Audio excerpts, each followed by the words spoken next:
ever felt a chill at a football game that wasn't from the cold? Imagine meeting a shadow that's not just a trick of the light.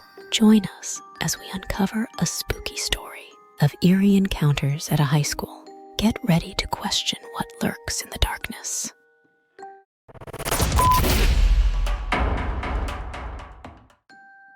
As autumn leaves fell on the barren fields of Rivenwood High, boredom clung to the school seniors like a shadow.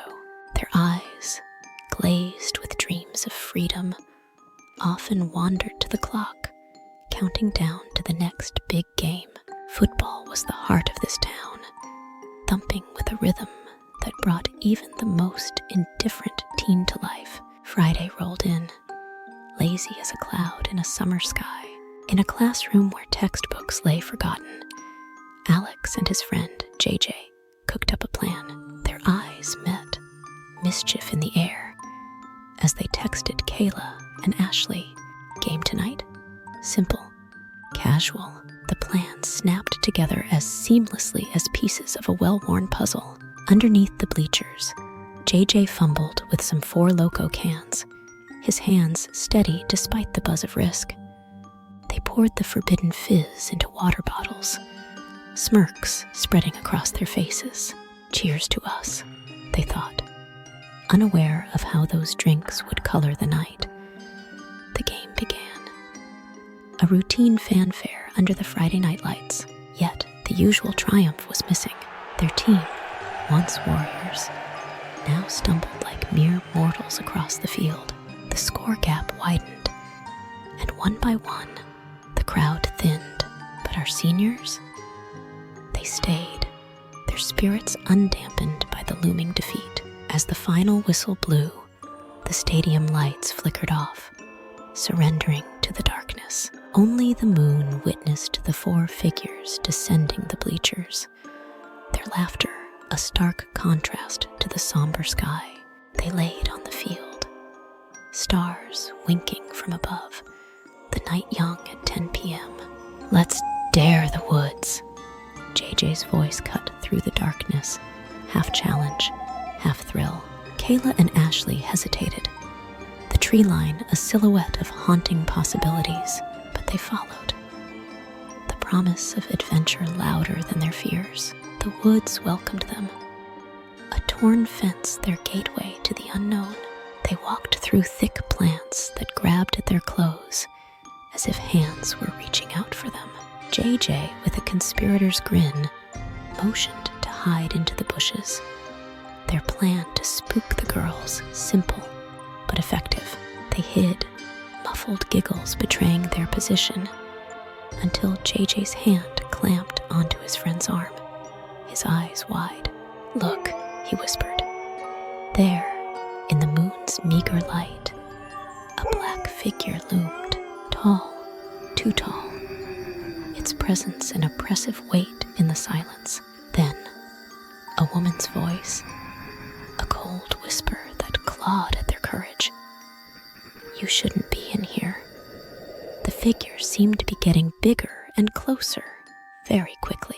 We didn't see the legs moving, and we heard no footsteps. In a sudden burst of fear, JJ and Alex turned and fled through the woods, calling out Kayla and Ashley's names over and over. They ran without pausing, driven by pure terror, until they reached the car, where they felt the reassurance of safety within its enclosed space. Hearts pounding, they spat out their tale of the towering specter to Kayla and Ashley. Questions flew, skepticism clashing with fear, but in their eyes, the truth was clear.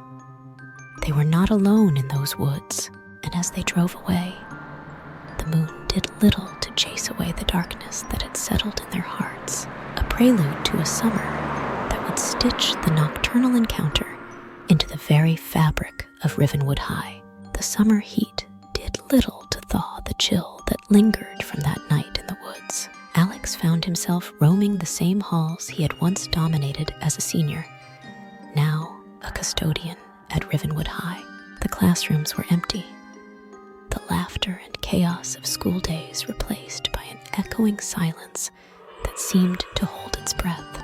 It was on a day scorched by the relentless sun that he first saw her. The lawnmower grumbled beneath him as he cut swaths through the overgrown courtyard grass when something caught his eye. An elderly woman gazing out from an upstairs window. She was a still frame in the pulsing heat, her figure etched with the stillness of a photograph. He killed the engine and stood, squinting against the glare. She was an anomaly, a face where none should be, with a flicker of the unknown fear he'd felt in the woods. He dashed inside, his footsteps a drum roll against the linoleum floors. Upstairs, the hallway was a throat of stale air and diffused light. The classroom doors a row of silent sentinels. He approached the room, his heart a frenetic drummer in his chest. But as he reached for the doorknob, his resolve wavered. The door swung open to reveal nothing. The room was barren, save for the ghosts of academia that clung to the chalkboards. His pulse mocked him, thrumming in his ears as he stood amidst the silence. Shaking off the unease, he resumed his duties, the hum of the radio his solitary companion as he mopped the upstairs hallways. But the peace was short-lived. Above the music, a voice, frail yet clear, sliced through the air. "Young man." The mop clattered to the floor, suds seeping into the tiles as his gaze whipped around. The voice had the texture of a secret, a murmur from the lips of the unseen. Room by room he searched, each empty classroom a gaping mouth that offered no answers, only echoes. The sensation of being watched crawled up his spine, a specter's caress that left his skin prickled with dread. His mind raced back to the woods, to the figure that loomed like a portent of this very moment. He couldn't stay. The fight had left him. Flight was all that remained.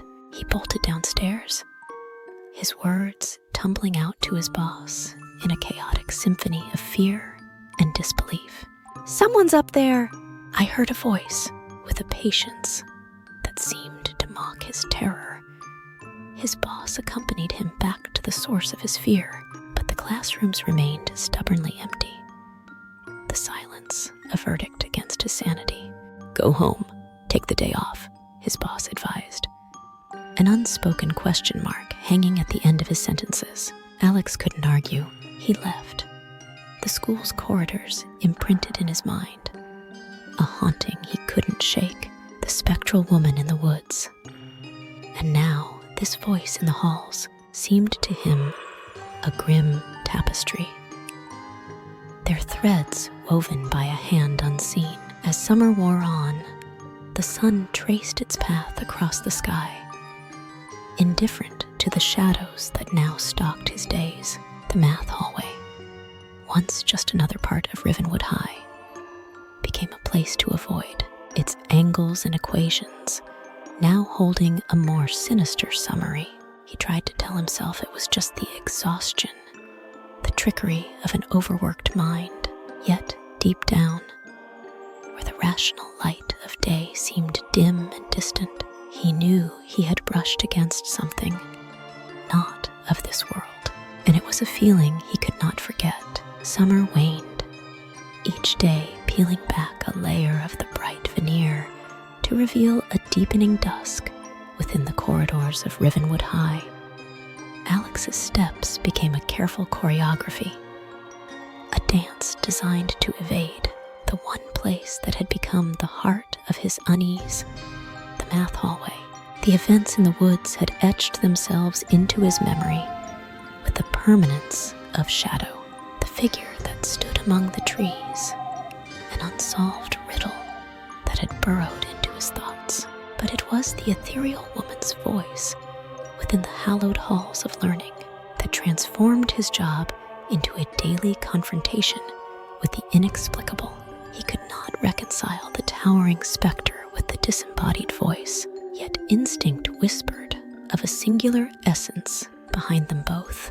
The moonlit woods and the sterile classrooms were worlds apart, yet he felt an invisible thread stitching them together in the tapestry of his fears. Colleagues noticed the young custodian's aversion to the math wing, attributing it to an idiosyncrasy or perhaps a dislike for numbers.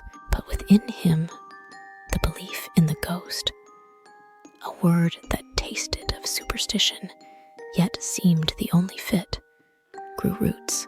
It was a belief he kept sheathed in silence, knowing the mockery it could invite. The hallways echoed with the remnants of laughter and learning, yet he heard whispers of something else, a sibilant hiss that seemed to come from far, far away. The building, with its locker-lined walls and trophy cabinets, now felt like a vessel, carrying more than just the remnants of adolescent energy. It felt like it held a secret, one that was whispered from generation to generation, now his to bear. He found himself delving into the school's history, thumbing through yearbooks with pages yellowed by time, looking for a glimpse of the woman who had become his phantom companion. Teachers and administrators had come and gone, their youthful images frozen in black and white, but none matched the figure that haunted both his waking hours and dreams. The days shortened, and the shadows within Rivenwood High grew longer, a visual echo of Alex's deepening preoccupation. The laughter and chatter of returning students were on the horizon, a tide of normalcy that he knew would not wash away the imprints of his encounters.